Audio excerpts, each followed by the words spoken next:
in a few. Before we get started, I also want to thank and recognize the team at Safety Supply for facilitating this initiative.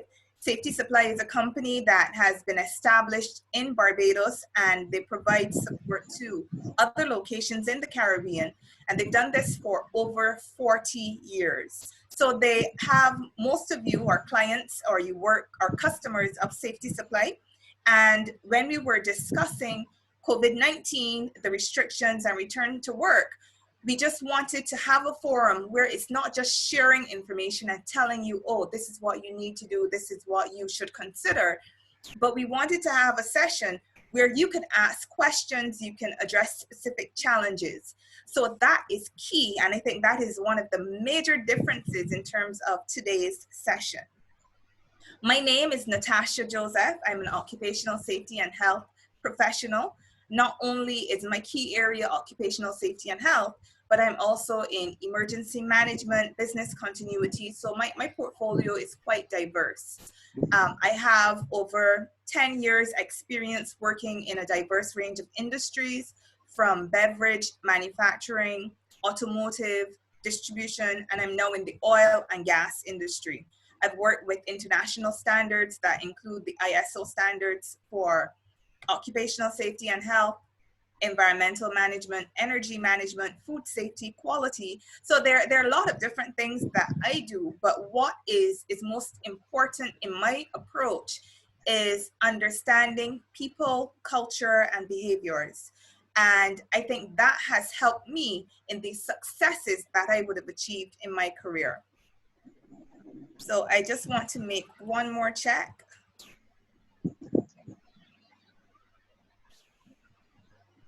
I am still able to share my screen. Justin, just send me a message when we get that sorted. Okay. So in the meantime, we need to be dynamic. So I'll just continue to share with you the information that I have, and hopefully we can get our technology issues sorted. The session is supposed to be an hour, but I'm going to be as brief as possible reviewing the intro information, because what I really want to do is get to the question and answer, where we address your concerns and get feedback from you. So in terms of our protocol, as I am presenting, if there's a question that you think of in your mind, immediately type it in the text box. I'm suggesting that you message me so I don't have to switch between messages. Message me privately instead of sending it to the entire group, and I will review and update. At the end, I'll cover the responses to the questions. If there's anything that I don't get to, you have my email address, and you can send me a message, and I will endeavor to respond and provide information to you. As I said earlier, it's a discussion. It's going to be very, very interactive. And I just hold a minute. I need to check on something else. We have a couple people waiting to get in.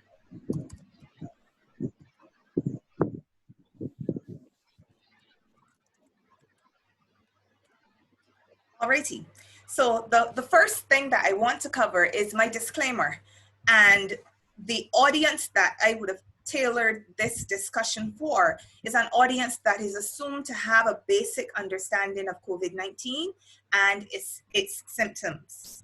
I want to reiterate that the focus is it's not a medical perspective that I'm sharing. I'm not focused on human resources or labor relations or industrial relations issues. I'm not really going to go in depth in legal implications unless it's in the context of COVID-19.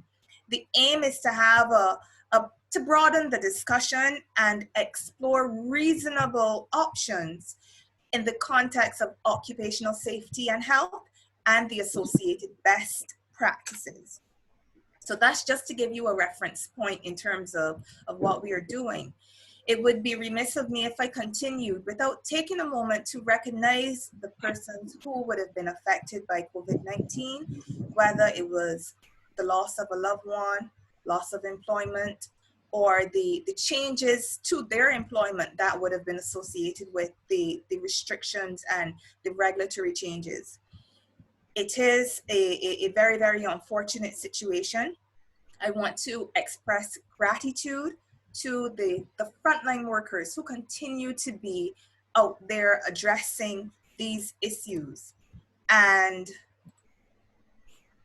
a minute. So we're trying to get in a few more people.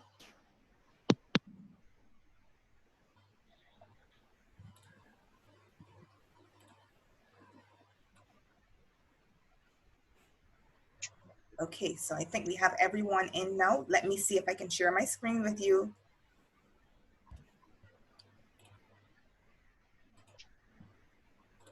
Again, please accept my apologies.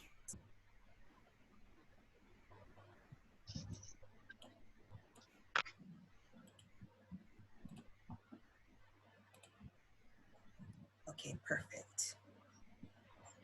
I should be able to share my screen in a minute. We got that access sorted.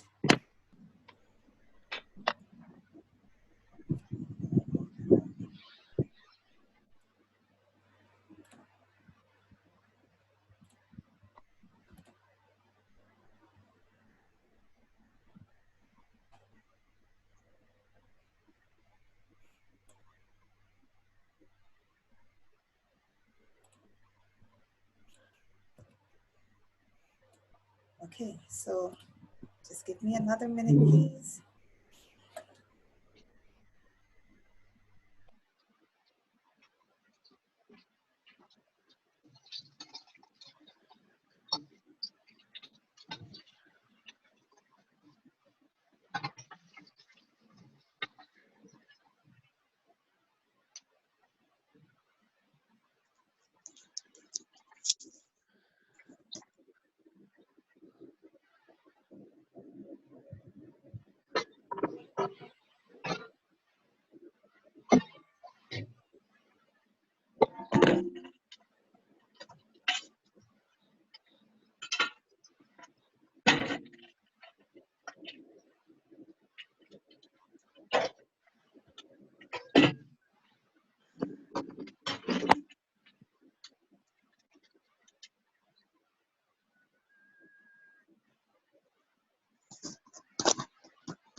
Alrighty, I think we're back in business. Please, could someone confirm if you're seeing my screen? Yes, we are. You need to ask everybody to mute themselves now. Okay, great. Justin, are you still on? And I may ask everyone to mute their mics. Okay, you know what? I will mute it. So as the presenter, I have just muted everyone's mic.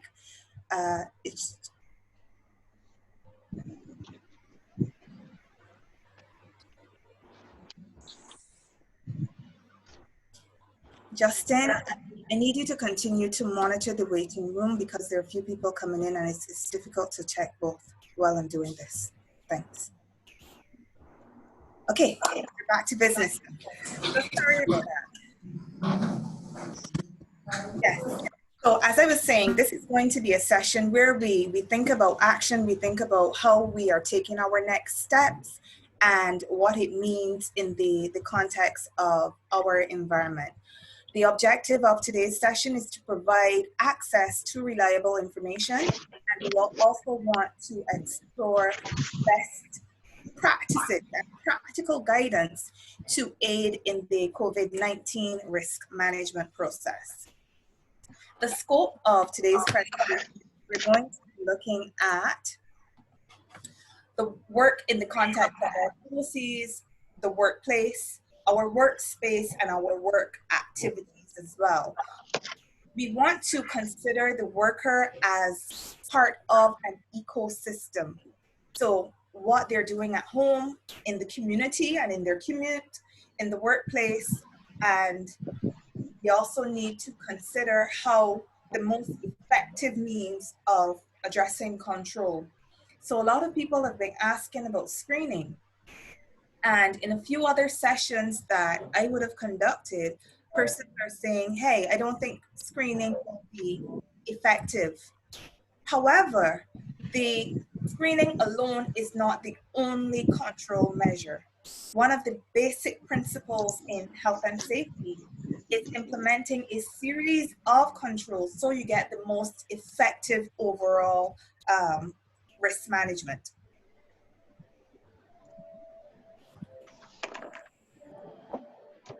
So when we talk about the hierarchy of controls, we then need to look at our overall process.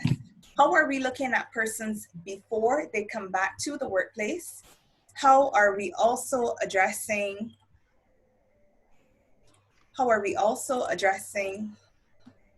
the public in terms of their travel to work? How are we addressing the interface with the public, the entrance controls? And I'll give you some more information on that later. We also need to look at what happens at work and the types of workplaces. So is it a manufacturing environment? Because the types of controls we implement in a manufacturing environment would be different as opposed to an office environment, a retail environment, and a field environment. What is important? What is most important as we talk about the re-entry to the workplace and the controls? We first need to determine, is now the best time for to return to work? And in some instances, it's reasonable for remote work to be considered. So for persons to work from home, if it's an office type environment. But if we're talking about retail, outside of online retail, there will be a need for persons to interface with the individuals at the front line. And what we would have recognized, in addition to essential workers, there were some non-traditional essential workers that were highlighted. So persons in retail, persons who are in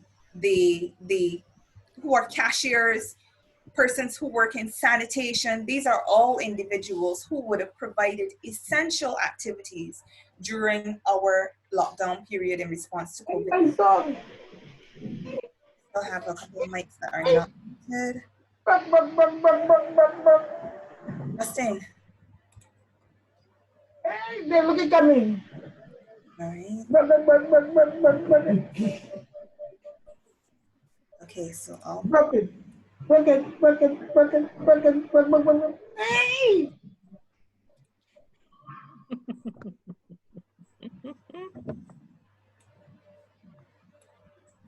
I do apologize for this. This is all a part of contingency planning and business continuity. You have to be fluid and be able to respond to challenges, and that's what we're doing right now. So let me see if everyone is muted. Okay, it sounds so. Apologies for that background noise. Yes.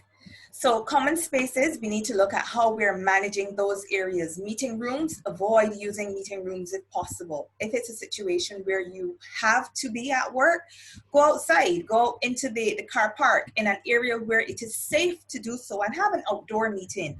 I mean, it will be good to refresh and rejuvenate your team members as well. Virtual meetings, even though you may be in the same office space, please refrain from going to a meeting room as you would have before and having those meetings. Even as persons traverse the hallways, remind them, have posters, stickers, flow markings, so they know, even though the hallway space may be a bit restricted, not to congregate and interact in those areas. Also, how you're managing your restrooms and other common spaces. Those need to be addressed as well. post-infection. In the event that someone becomes ill at work and it's a suspected COVID-19 case, we would need to know how do we segregate that individual from the others, and the process, the protocol that should be followed to get medical attention if required. I'll give you some more information on that later. Contact tracing is important as well. Legal implications, we need to consider that.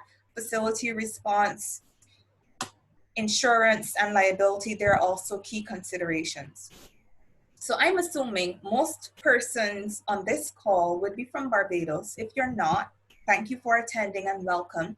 But a lot of the references I will be making, because initially we were focused on a local market, would be on our local guidance. I know there are one or two people through my network who would have joined, and I thank you. But this information, whether you are in Dominica, for instance, Deborah, hi, or one of the other islands, it's still very much relevant, because through CARFA and SEDEMA and the Public Health, Caribbean Public Health Association, and all of the other associations, the regional strategies, they've been pretty much aligned. So there are similarities. Temperature monitoring is one of the things that was mentioned by the government of Barbados. In larger workplaces, construction sites, supermarkets, etc., they would have recommended that it be done by a nurse. I might get an echo from you. We're still, excuse me, let me see what's happening over here. Mute all.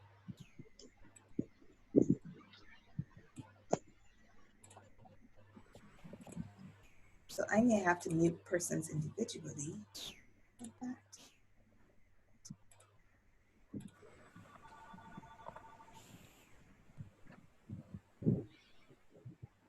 Okay, let's see if that works. Okay.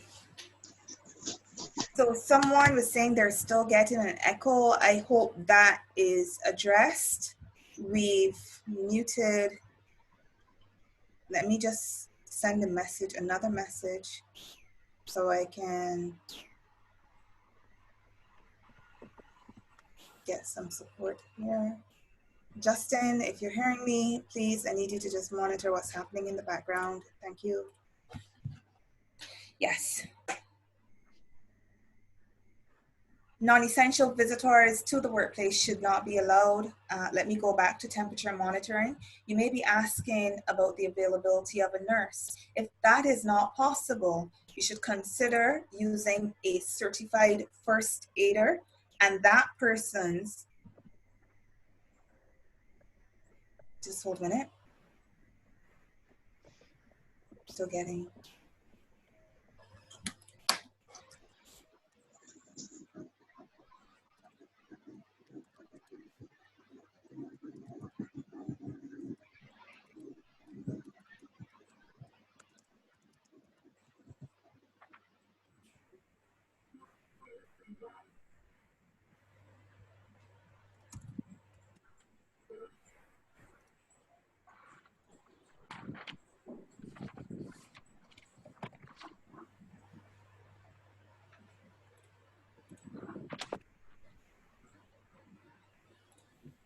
Okay.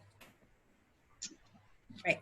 So we also need to restrict non-essential visitors from the workplace. We must ensure persons wash their hands regularly and practice good hygiene. So these are a few of the measures that were mentioned in the communications from the government of Barbados. We also need to address ventilation in closed and restricted workspaces. We also need to avoid contact when persons are working closely together. So employees, especially if you have a workplace that has cubicles, they should be sitting about 6 feet apart. Beyond what is happening in the office, we need to look at the canteen and the common areas. So staggering use of those areas and also reducing the number of persons allowed to go into those areas. eliminating and minimizing contact. So if it's not going to create a security breach, you may want to consider leaving some of your internal doors open, but you would also need to review and understand how that would affect ventilation in those workspaces. Employees should be asked to bring their meals to work. Refilling bottles. I visited a location and I was surprised that they still had a traditional fountain available. And I've seen those fountains being used in gyms and in other public spaces before we had issues with COVID-19. And even at that time, I had concerns about how they were cleaned and how they were used. We also have people, something as simple as rinsing their mouths at a fountain that is used by everyone. So if you have that type of space available, a fountain available, I would say take it out of commission. If your employees are unable to bring water, you may have to consider providing bottled water for them, and also manage how that water is distributed to minimize contact and contamination. Enhance cleaning. Cleaning is one of the, and continuous, frequent, adequate cleaning. These are some of the most important considerations that we should have. So things like our doorknobs, keyboards, the workspace, elevator buttons, these areas all need to be cleaned frequently. You may have an office space that could allow you to hire a full-time contractor. Otherwise, you may need to review and address your cleaning considerations. So the overall steps for addressing workplace hygiene, we need to look at our risk assessment process, maintaining our safe distancing. Also, communication. How do we communicate with our team members? How do we define our policies based on those communications? How do we engage our team members? We also need to look at the follow-up process in terms of our review, and also worst case scenario, something happens, how do we take action and respond to someone who is ill at work? The only way we can adequately develop these processes is if we remain informed and we're current and we have diverse information from credible sources. So just a few tips. Before people actually come back to work, it will be a good idea to have some kind of at-home survey. So you check in with them, you look at their mental health issues, and not that you're going to ask someone to tell you that information in a general survey, but if they're having challenges, let's say with the ergonomics at their workstation, if they're having challenges meeting the work demands, there are various ways. So remaining in constant contact, that is important. Telling people what to expect when they return to work, addressing transportation if that is being provided by the company, and also mental health and support services. This is a very, very challenging time for some people. We talk about social distancing, but we've recognized over time that we really need to talk about physical more so than social. And you're going to be upset with me, but I have to call you out in any case, Deborah. She is the general manager at at my company, my full-time employment. And again, someone who is very, very supportive, very, very progressive. I remember she said, hey, beyond us talking about social distancing and physical distancing, how are we remaining in contact? And she organized a virtual lunch. And that was one of the highlights for me during this COVID pandemic. So the video calls, audio, etc., those are some of the things that we need to employ. Minimizing contact, we talked about how people travel to work. If you're providing private transportation, you also need to look at the safety of that transportation. And I'm going to speed up a bit because I really want to get to the question and answer and feedback. Staggering work shifts, identifying specific work zones, minimizing person-to-person contact. So if it's a situation where you're in a manufacturing or warehousing environment, how do you demarcate your work zones? In an office environment, 6 feet distance. It may mean reorganizing your workspace, or it may mean leaving workspaces unoccupied to maintain that physical distance. Putting up perspex and plexiglass to separate your physical store, so to limit contact with customers. We've seen this a lot at the supermarkets. And in the retail sector, the supermarkets, they've done an amazing job responding to the changes in COVID-19.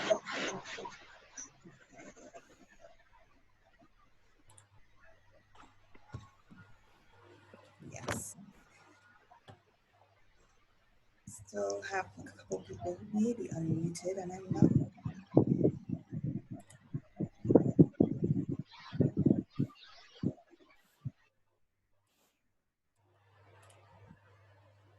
Okay.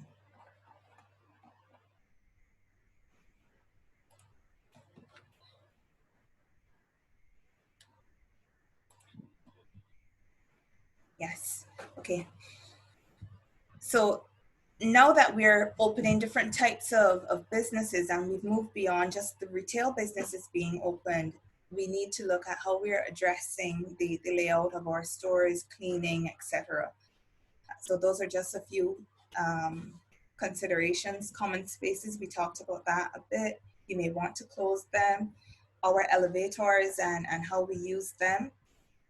Lunchrooms, we talked about that. One of the more effective ways I find to manage lunchroom and shared workspaces is by removing the additional furniture that may be in the area, and also posting signage to say to people, do not reconfigure, do not change the configuration of the furniture in the room. Also, high touch communal surfaces. So when you're dealing with your coffee machines, etc., you may want to remove them. If removal is not possible, you then need to look at how you're cleaning and how people are cleaning their hands prior to using these areas. But removal is probably the better option. Your policies. So having a clean desk or a clean workstation, fewer items on your workstation or on your desk, that limits the likelihood of contamination. Also, your policies in terms of returning items if you're in the retail sector, your cancellation policies, how you provide your PPE, monitoring adherence. I went to a location very recently, and even though a policy was in place telling people to wear their face masks, I saw some people with it around their forehead, around their chin, and there were a few people who they weren't wearing it. There has to be some level of supervision, of oversight, and enforcement. So this is an example of how you enforce your good hygiene practices by asking persons to take sanitation breaks to wash their hands, posting your signage, reminding them to wear their PPE, doing your temperature checks at entry. So I mentioned providing transportation earlier. If you're providing transportation to your employees, your temperature checks should be done. Your temperature check should be done before that person boards the bus. Because if the company has provided that bus, from the time the employee gets on that bus, they're considered to be at work. So in Barbados right now, they've communicated that the capacity should be 60% and persons should not sit directly next to each other, and they've given additional guidelines. So employers should consider those and implement them as well. Enhanced cleaning and disinfection. There are a lot of guidance notes available online. I've included a few in this presentation, but these are just a few examples, not only to clean the doorknobs, but the computer desks, the computers themselves, keyboards, even your cell phones. How often do you actually clean your cell phones? I see people go to the bathroom and they have their cell phones with them. So that is one of the big concerns that I have. And I think it's an area that we tend to overlook. In addition to cleaning, I think we also need to make sure that cleaning has a level of visibility associated with it. So we reinforce and we show that the cleaning is done in accordance with a specific schedule. So in this illustration, we have a board that displays cleaning times. Upgrading your equipment. We talked about checking temperatures. You should use a contactless thermometer. That thermometer shouldn't be an industrial type thermometer, because even though it may not require contact, if the accuracy range is plus or minus 0.1, plus or minus 1.5%, 1.5 degrees centigrade, that's the difference between someone having a temperature and someone who is okay. So your screening tools, they need to be appropriate. Ventilation is a big issue, and I'm going to come back to that in a few.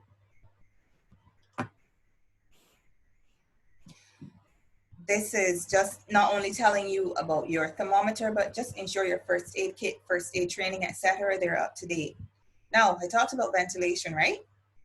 I don't know, I've heard some speculation about where this photo was taken. I don't even know if it was taken in relation to COVID-19, but what I do know is there's a big problem here with ventilation and indoor air quality. So it seems like this is a retail store that sells very, very nice handbags and leather items. But what would have happened over time, because there were indoor air quality issues, the location may have been closed for an extended period, you're seeing growth on the items. So imagine this is the growth we can see. Recently in Barbados, we've heard a lot of talk throughout the island about indoor air quality, about occupational hygiene, about sick building syndrome. If these issues were present prior to COVID-19, and we've had workplaces that were closed for as long as 6 weeks, 4 weeks. There was no cleaning in between during that period. There was no changing of filters, no cleaning of air conditioning units, no cleaning of countertops, etc. You can imagine that the problem prior to COVID-19 and the shutdown, it may be a bit worse going back into the workplace. So a big consideration has to be cleaning prior to reoccupation. If the building was not cleaned during the time the workplace was closed, this is a major, major issue. And for future reference, there should be some level of weekly cleaning, even if the building is unoccupied. And if you are concerned about your ventilation, and this should be one of the checks that you do prior to reoccupation of the building, and if you haven't as yet, please contact a competent occupational hygienist so they can do the inspection of your air conditioning units, so they can check things like your air circulation, ventilation, ensure that your measures in terms of your filter checks, not only the frequency of the checks, but the effectiveness of those filters that they are being used. In a medical setting, let's say it's a doctor's office, you really should not be using recirculated air and closed units. So air quality is a big consideration. We need to look at improving the filtration using high efficiency particulate rated filters, and also, again, we also need to look at occupancy in the buildings. So how do we get this information? How do we understand the steps that need to be taken? We need to do our risk assessment. We should have competent personnel doing our risk assessments, leadership and commitment. So the senior management, top management, everyone needs to be involved. We need to follow legislative requirements, and we need to ensure overall our process is suitable, it is sufficient. I will refer you to the ILO guidelines for COVID-19 and return to work. I have that link included in the presentation as well. So your risk assessments should consider the psychosocial, ergonomics, chemicals, because people are mixing chemicals. They're overloading on chemicals. I visited a space and someone was spraying every sheet of paper with Lysol. They were spraying it in the air, and from the time you walked in, the air was stifling with the smell of Lysol. So you've addressed one hazard, but you've created another. So that needs to be something that we tell our employees about as well. And even at home, we also need to be mindful of that. Indoor air quality, can't stress it enough. Security is another big ticket item. We talked about the psychosocial issues. People are under stress. They are in a very difficult financial situation. So how are we addressing persons who may seek to take advantage during that time? How are we addressing customer service? I've heard of a situation where someone was shot and killed because they asked a customer to wear a face mask. I've heard of people being assaulted. I've seen it on social media where people walk up to others and cough in the face or spit on people just to respond or voice their frustrations. These are things that we need to be mindful of. So doing your risk assessment, your administrative controls, I covered that a bit. Engagement is key, especially if you're in a unionized environment, checking in with your industry associations. People like the BEC, the Barbados Employers Confederation, HERMAB, the Human Resources Association of Barbados, the Labor Department, Ministry of Health and Wellness, GIS. These guys are doing an amazing job getting information out there. And I'll give you some sources so you know where to get this information from. Having your signage available, your documentation, that needs to be there as well. Your monitoring system. This should not only be done by supervisory level personnel, but your employees, your safety committee, they need to be involved too. If you're a smaller workplace, in our legislation, the Safety and Health at Work Act, which is the legislation for Barbados, it says if you have fewer than 25 employees, you don't need to have a safety committee, but you should have a safety representative. So your safety representative should be involved in this return to work process. Your screening process should include some form of a self-declaration. You also need to address contact tracing. Not that you're going to tell out people's business, because you have to strike that balance between respecting the privacy of someone who may be infected with COVID-19, but also protecting others and their families who could potentially be carrying or who would have been exposed to COVID-19 through the suspected case. We also need to follow up on changes to the law, news updates. So reviewing is an ongoing process. Come June 1st, we will have another crisis on our hands.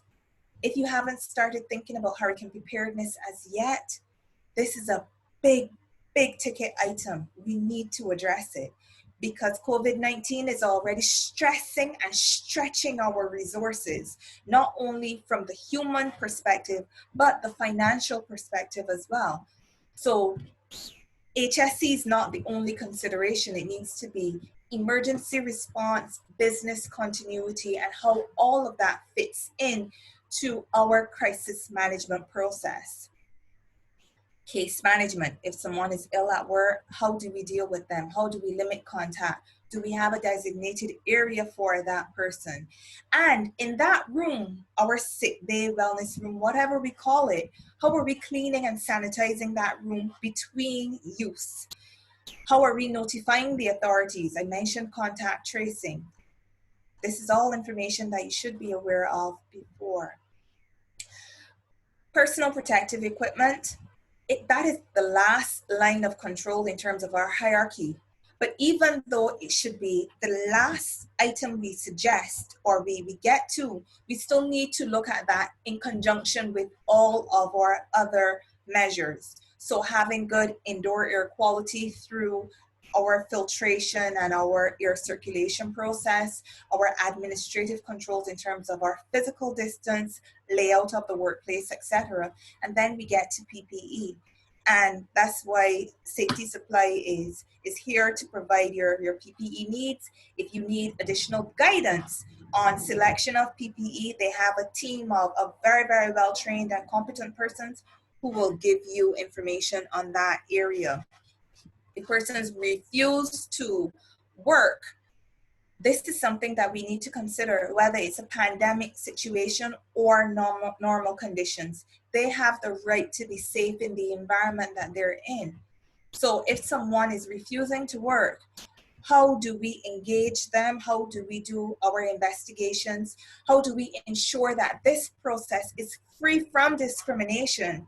And finally, if it is a situation where we've taken all practical measures, including offering them vacation or a leave of absence, and they still don't want to work, you may need to consider your disciplinary action. And that is now getting into the HR and the IR realm of things.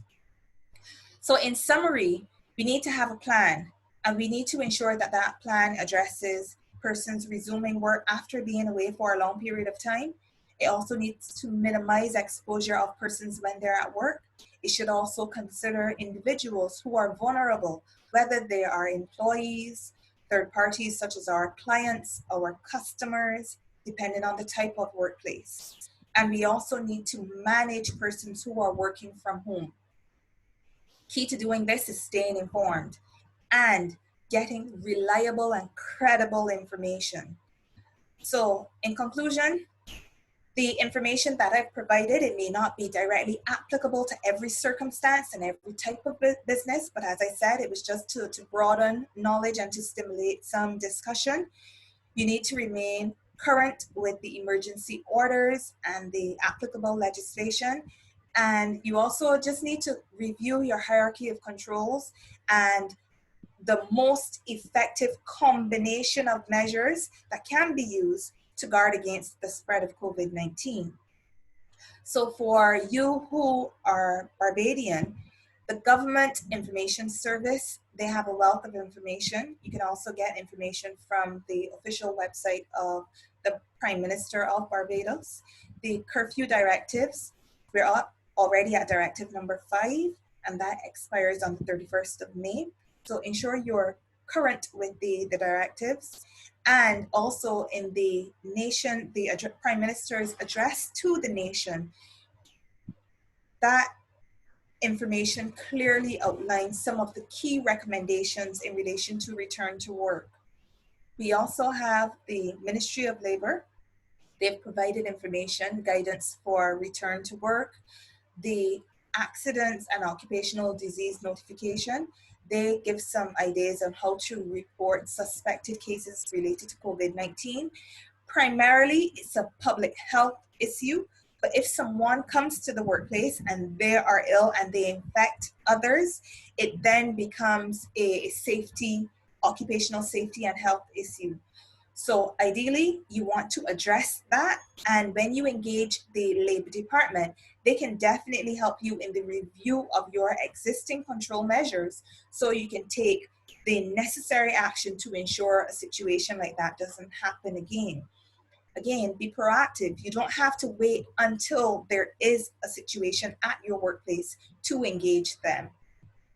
Instructions for cleaning and disinfecting your workplace for COVID-19. Those are available on that website as well. The BEC, Barbados Employers Confederation, they have a wealth of information available to guide you on developing your policies, looking at work arrangements, managing COVID-19, distancing, physical or social distancing. For the beauty industry, I saw someone ask a question, and I'm going to get back to that in a minute, but there is guidance available for the beauty industry. High traffic businesses, that's covered as well. I highlighted the ILO, the International Labor Organization, because their toolkit will be amazing for you in terms of your review. It is very, very comprehensive, and they also have a checklist to give you guidance on the key items that should be considered. There's also guidance on safe return to work. There's a range of information. If you want to understand what is happening from a regional perspective, the Caribbean Public Health Association, as well as the Caribbean Disaster and Emergency Management Agency, CDEMA, they have a wealth of information available as well. World Health Organization, CDC, and believe it or not, people talk about social media, but there are credible sources of information on social media. Instagram, for instance, Government Information Service, they have an Instagram page and they show some wonderful tidbits, and the information is in a very, very succinct form. So if you may not necessarily want to go through this 17-page directive, what I really, really like about the Instagram updates, they put it in a very, very concise way, and the infographics are really, really good. WhatsApp. So if you want information at your fingertips, Barbados Today, they have a WhatsApp page, so you can sign up and get information coming to your phone. World Health Organization, they have as well. And if you do not have it, cap.cap. That is the early warning system and alerting protocol. It's available on several islands, but in Barbados we have it. And that tells you everything from hurricane advisories to high tide, flood warnings, etc. And it comes to your phone immediately. So cap.cap would be another one that I would add. So that took a bit longer than I expected, but we're to the end. And I hope you still have some time for questions. This is my contact information. And this is where I will start to review some questions.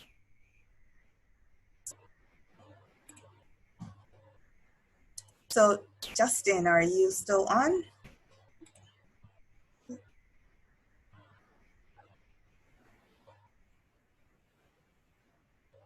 Let me find him.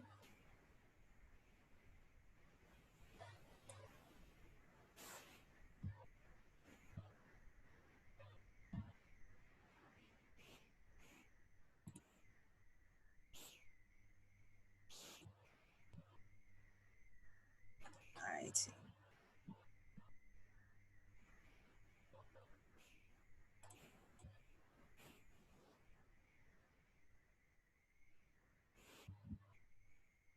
All right, so let me go back to the beginning to try to find some questions.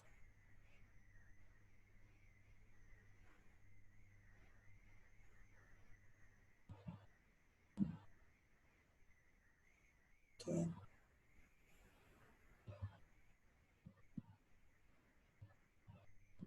Okay, there were quite a few comments, so I'm just sifting through right now.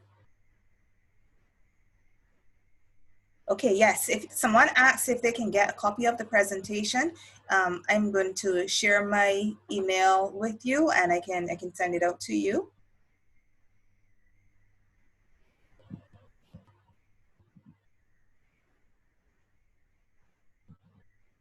Alrighty. Right, so there's a question, why is it so important to increase ventilation if there's evidence? Is there evidence or concern of airborne possibilities? Yes, definitely. As people speak, as they sneeze, as they cough, the virus is basically, it becomes aerosolized and others can breathe it in. That's why it's so important for you to maintain your physical distance. Initially, they were saying only persons who are ill should be wearing a respiratory protection, a mask, etc. But what they've realized, if you, the person who may be ill or who you're definitely ill, if you're wearing some kind of respiratory protection as well as someone who is okay, that further reduces the likelihood of illness. So definitely we need to have good airflow, we need to have good ventilation, we need to maintain our physical distancing, and we also need to wear our respiratory protection. Even when you're in the office, because I'm seeing some people going to office spaces, they're wearing it, and then when they get to their cubicle, they're sitting directly opposite someone, which is really not in keeping with the 6 feet distance, and then they're taking it off and they're walking through the office and they're not continuing to wear it. One study would have revealed the aerosolized particles, depending on if it's just someone speaking or someone sneezing, they can actually remain suspended in the air for quite some time. So it is important to look at your ventilation, as well as practice good respiratory hygiene and wear your face mask. Alrighty. Yes, someone made a point about the persons who may be asymptomatic, and they're saying pressure temperature checks may be pointless. But remember, we talked about the hierarchy of controls. So you're not just doing temperature checks and that's your only way of detecting persons who may be ill. What you're doing before persons even return to work, you're engaging them. Your policy would say to them, if you're not feeling well, do not come to work. If you come to work and you're not, on your way to work, you begin to feel unwell, don't come to work. You also educate them about monitoring their temperature. You also check to ensure that they have not come into contact with someone who may be ill, because they may have a family member who just returned from overseas. They may have a family member who is suspected of having COVID-19 or who is confirmed, and that person is in their immediate household. So in that instance, someone like that should actually remain away from the workplace. So it's not just one control you're putting in place, it's a series of controls. And once your application of the series of controls, they're adequately implemented, I do not believe the temperature checks are pointless. Okay. What is the process for taking a taxi to work and the temperature check and physical distancing? So the question would be, is your employer providing that taxi for you? Or is it that you are taking a taxi on your own? And what type of taxi is it? Is it one of the bigger taxis, like an airport taxi that has a larger seating capacity? So you would have to review the risk associated with the different activities and put measures in place. If it's a situation where it's just an employee taking a taxi on their own, when they arrive at work, they would need to do their temperature checks. Depending on the arrangement with the taxi driver, then they would need to determine if checking a temperature, if it's a car, checking temperatures of every individual getting on that taxi is required. That may not be the most practical. So your other controls in terms of you educating, you doing your self-declaration, and you doing your prior screening before that person comes into work, that's where those measures would be important.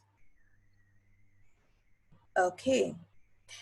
Rapid testing. Okay. So this is a question someone asked about the Prime Minister talking about rapid testing and if it's something Safety Supply will be exploring and making test kits available to companies. A lot of companies are looking at rapid testing, and this looks at the antibodies in the person's blood. I'm not a medical doctor, but what I will say is the FDA has not approved this form of testing for full screening. Whether someone has antibodies in their body or not, it is not necessarily an indication if they're where they're at in terms of them recovering from COVID-19, them being immune, or them being actively infected. So there are various positions on the rapid testing. But so what I would suggest before we even get to that point of looking at rapid testing, let's allow that technology to develop a bit more. Vernon is online, Mr. Vernon Price. I don't know if he would want to jump in and address anything here, but what I will say, look at the other means of control before we get to that point of rapid testing. So there's another question here on the face mask. Oh yes, someone asked if the mask can be removed. Wherever possible, let's try to keep the face mask on. And I will say, try to get your face mask from reliable and good sources, I'm seeing some information that is suggesting people are putting plastic and sewing it into the face mask. I don't know if they're believing that this is going to stop with the absorption of sweat or the moisture from the person's breath as they speak, but it is creating some breathing challenges for persons who are wearing the face mask.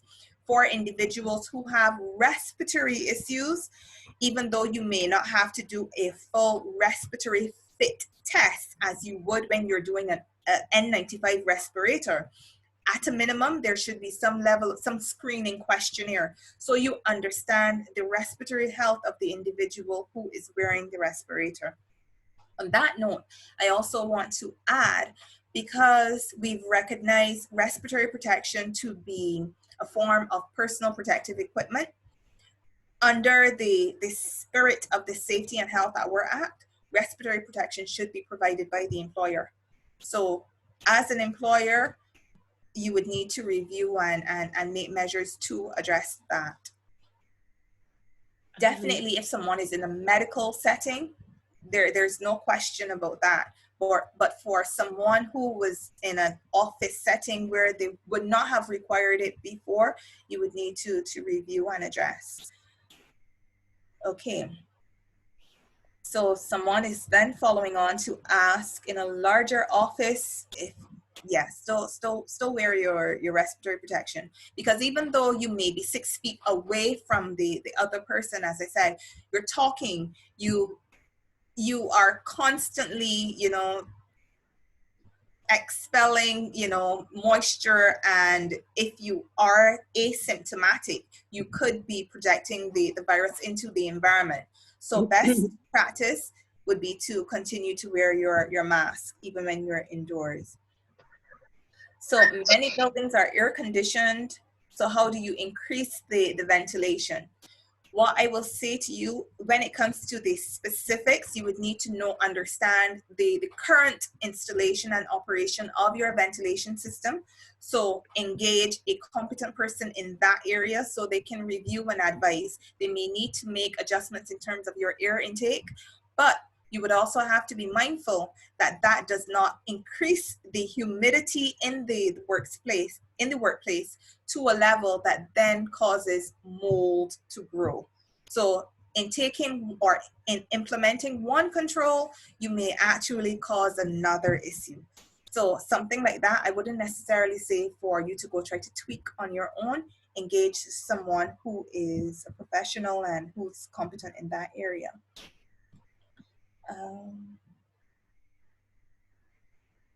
So again, someone is asking about safely reoccupying an air-conditioned building with limited or no direct ventilation from outside. Definitely, before you reoccupy that building, you would need to get an indoor air quality check. All right. So even if you're in an enclosed office, can you take your mask off? Again, so you're asking about a situation where someone is in a workplace and they have their own private office and their door is closed and it's just them. Okay. Again, that would have to be guided by the policy of the person, the employer.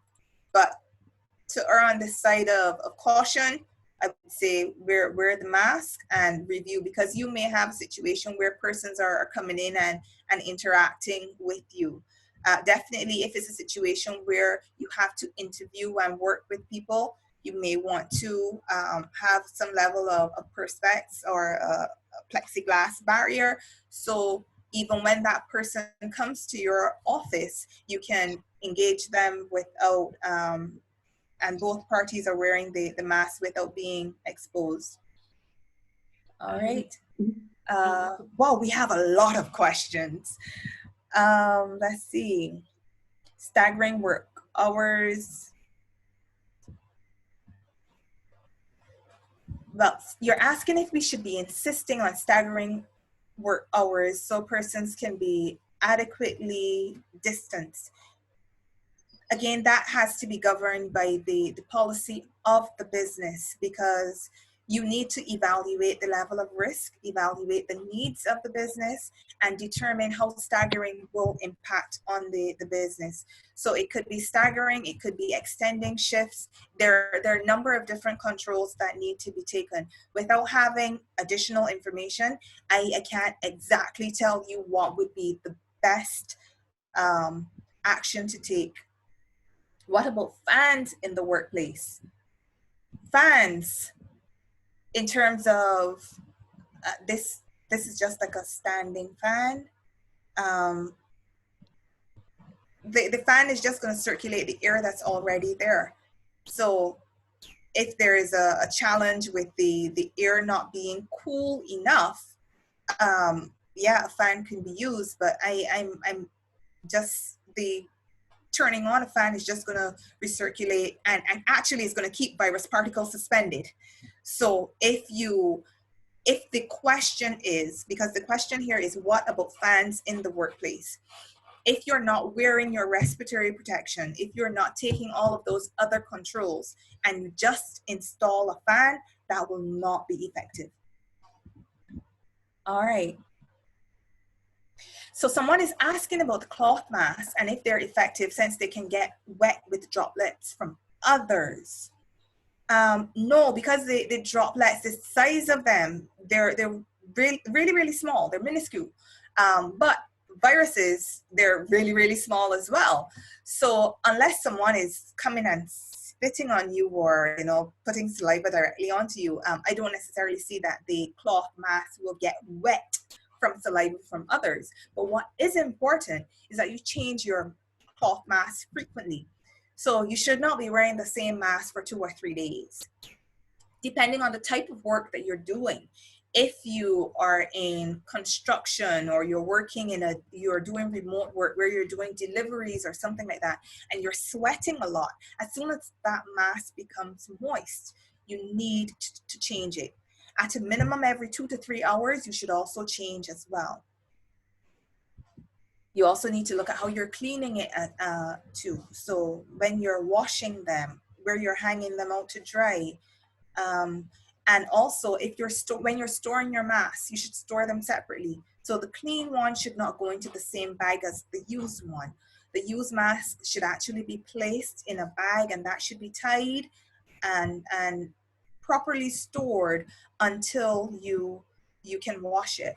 And you should actually wash it the same day. Don't just leave it in the bag until the end of the week. Yes, those who are deemed vulnerable, they should continue to work from at home for as long as possible. Cubicles, I addressed that already. In relation to masks, is their recommended period. What is recommended is that you get a proper fit. If it's so tight that it's flattening out your nose and you're having difficulty breathing, it suggests that you don't have an adequate fit. I've also seen people wearing them and they're wearing it below their nose. That is not going to be effective. Your nose and your mouth and your chin needs to be covered. So if you're wearing a mask that has like a cup type front, it needs to have a proper seal, because I'm seeing people, they're wearing it and it's just in front of their face. It's actually not sitting on their face as well. What you should do, while wearing your mask, if you start to feel unwell, if you start to feel that your breathing becomes labored, go outside, go to an area where you can get good ventilation, remove it, readjust it, and fit it. And whenever you fiddle with your mask, you also should wash your hands, and that should be part of the induction and education training that you give to your team members. Okay, so I see that some people have raised their hands. Please, if you have a message, please send it in the chat. Thank you for pointing that out to me, Justin. And cubicle question above, I addressed that. Yes, so we've pretty much covered the range of questions. And we've gone over time. Thank you so much for staying on. I hope I'll give, if you have another question to come in, give you another minute.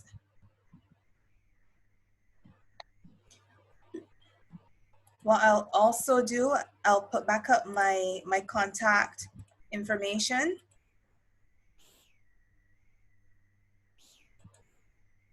And if you need to, please feel free to reach out. So before we go, Mr. Price, are you still on? Let me see if he wants to say anything to you guys.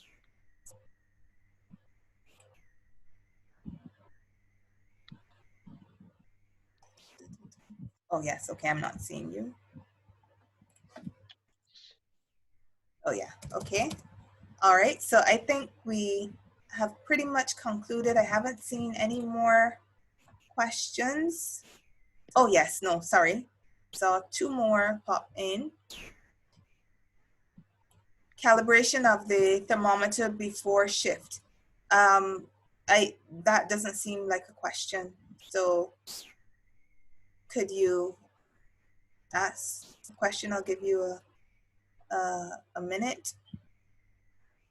Then, so yes, when you're using your thermometer, you need to check it. You need to ensure that you follow the manufacturer's instructions in reference to the distance, in reference to the checks that need to be made on it periodically. The instruments vary, so definitely follow the instructions.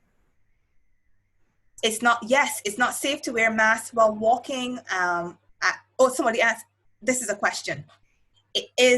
Is it safe to wear a mask while walking at the beach? This is an interesting one. I would say it depends on how rigorously you're exercising. Because if you are running or you are doing some really, really, intense exercise, that will be an additional barrier in terms of how you breathe. So what I will say, whenever exercising, wearing a mask may not be the best option. What you should do is exercise in an area where you can maintain your distance from others. If someone is in the immediate area next to you, you also need to ensure that you're not running behind them where they're breathing heavily, expelling aerosolized virus particles, and you are just running in their stream, breathing that in as well. So maintaining your distances. Yes, someone is messaging about air conditioning systems, cooling systems, etc. Yes, recirculating bacteria. So it may not only be COVID-19, it could be Legionella, or it could be another type of bacteria that exists in that moist, cool environment. So your cleaning, your maintenance, and you check in on your air conditioning systems and doing that, a competent person doing that, those are some really, really important measures outside of COVID-19. So we've covered quite a bit of information. As I said, my contact information is available if you have additional questions or concerns. And I thank you for taking time out today to participate in this session on behalf of Safety Supply and the team there. I want to thank you. And I also want to thank Safety Supply for having this initiative. I think it was very, very timely. And you will be hearing more from us on the safety front. We want to be a store that just gives you more than PPE. We give guidance, we give support, and we appreciate there are smaller companies and individuals who need PPE who may not necessarily have access to a dedicated resource with the required competency to give the advice. One last thing before I go.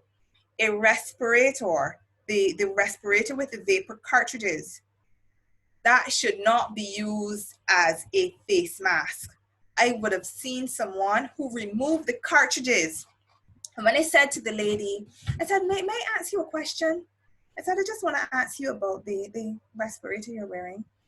And I said to her, that really isn't safe. And what was even more concerning, this lady was she looked like she was in the 3rd trimester of her pregnancy. And as I said, both cartridges were removed. And when I asked her about it, she said to me, no, it has filters on the inside. I don't know who gave it to her, who told her about it, but I was really, really concerned that this pregnant lady was wearing that. She clearly did not have the information that she needed to have to ensure her safety. So I said to her, I know you may feel like that is the additional control that you need to have in place to protect yourself and to protect your baby, but you would actually be better off just wearing a cloth mask, because the filters that you removed, you've rendered that mask totally ineffective.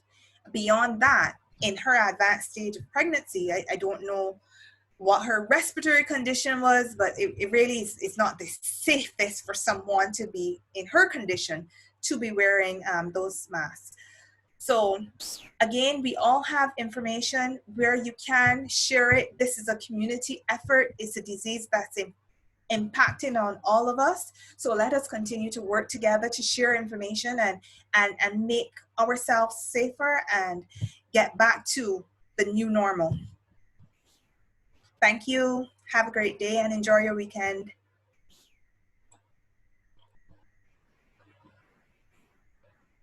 Thank you very much.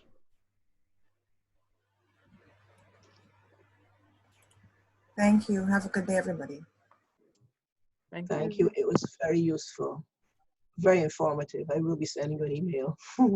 Okay, thank you. Looking forward to hearing from you. Thank you very much.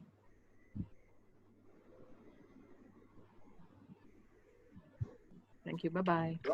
Thank you. Bye.